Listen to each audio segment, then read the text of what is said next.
Firstly, I think it's one of the juiciest stories in the NHL right now. You have a captain of an NHL team who hasn't played hockey in 2 years since he lifted the Stanley Cup. That's the last time we saw him. We know he's had these prolonged knee issues and has searched the world for answers. And finally, last May, he got knee cartilage transplant surgery, something that no NHL player has ever had, let alone come back from. So there's so much mystery and intrigue over what his timeline is going to be. The exciting thing for Avalanche fans is that he's been around the team.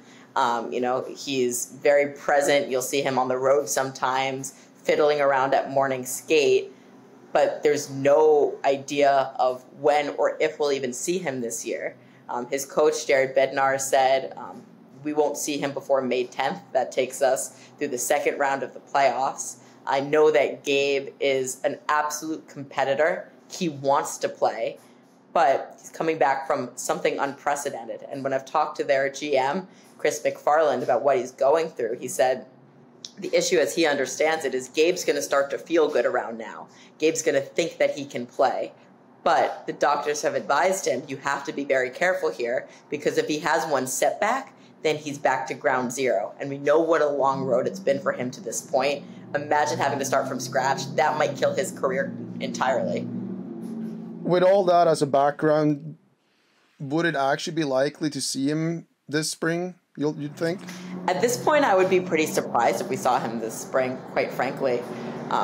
Again, knowing that he has multiple years left on his contract, knowing that the Avalanche want to do what's right for him in the long term, I think they're exercising caution. And even though the athlete wants to play, and he's probably going to advocate quite hard behind the scenes, please let me play, I think the trainers around him are going to say, let's not risk this. So I would be surprised if we saw him. Again, it would take a long Avalanche run just for the possibility of him to play. I think it's a really good team. I think they have as good a chance as anyone in the West to go on a long run, even though the West is super competitive.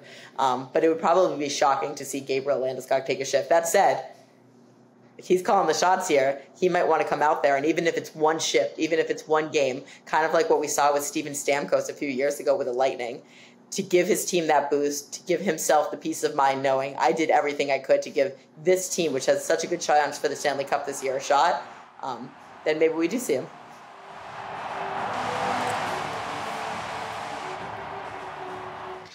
Ja, det frågan är fortfarande ett mysterium. Kom han spelar inte? Det här är bilder från i höstas när han gick på is igen och nu har han varit ett bra tag. Vad tror du, Erik?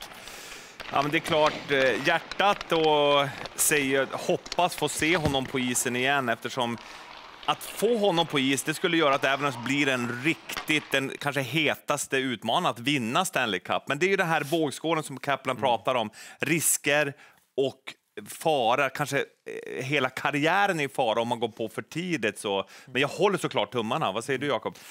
Nej, men absolut. Att ha en Gabriel Landeskog i laguppställningen i omklädningsrummet på bänken, det är såklart ett jättelyft för Colorado. Det är ju deras stora ledare. Ja. Han som går i bräschen för allting tillsammans med McKinnon.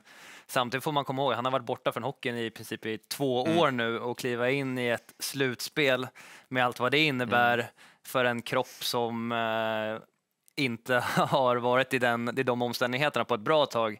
Det kan ju riskera framtiden också för honom, och jag tror att jag vet inte hur han känner sig, men jag tror Colorado ser långsiktigt på den här frågan.